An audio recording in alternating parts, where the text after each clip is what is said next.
اور صاحب ہم روزہ کیوں رکھتے ہیں؟ روزہ کیوں رکھتے ہیں؟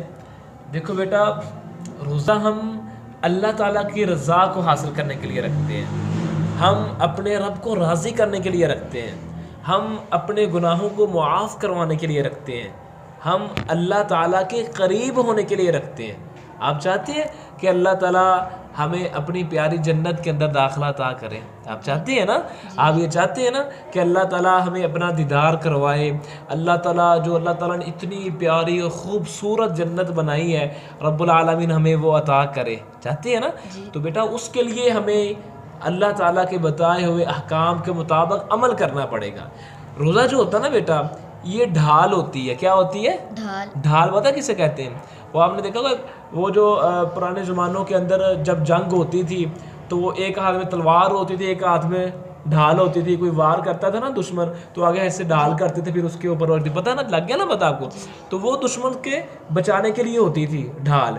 تو روزہ ڈھال ہے گناہوں سے بچانے کے لیے، یہ ہمیں گناہوں سے بچاتا ہے۔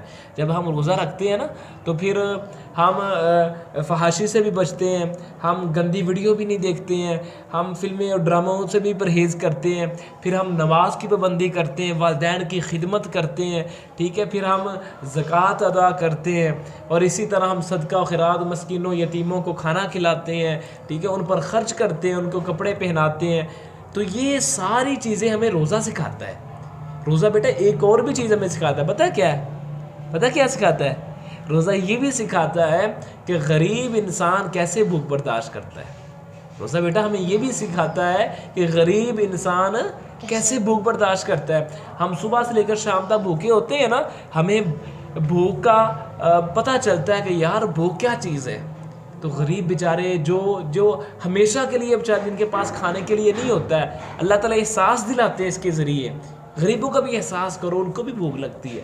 اور خصوصاً ہمارے وہ فلسطین کے مظلوم مسلمان، اور آج بھی ان کو 5 ماہ ہو گئے ہیں، اور 7 اکتوبر سے لے کر ابھی تک ان پر وہ ظلم و زیادتیاں ہوتی ہیں، اور اتنے بچے بیچارے بھوک کی وجہ سے فوت ہو گئے۔ تو یہ ہمیں سوچنا چاہیے، آج ہمیں بھی جب ہمارے پاس ہماری مائیں اتنے انواع قسم کے کھانے لگاتی ہیں، ٹھیک ہے، تو ہمیں بھی اپنے ان کھانوں میں، ان اخراجات میں اپنے فلسطین مسلمان بھائیوں کو بھی یاد رکھنا چاہیے، اور ہم نے دعا بھی کرنی ہے ان کے حق میں کہ اللہ تعالیٰ ان کی غیبی مدد فرمائے، ٹھیک ہے، انشاءاللہ۔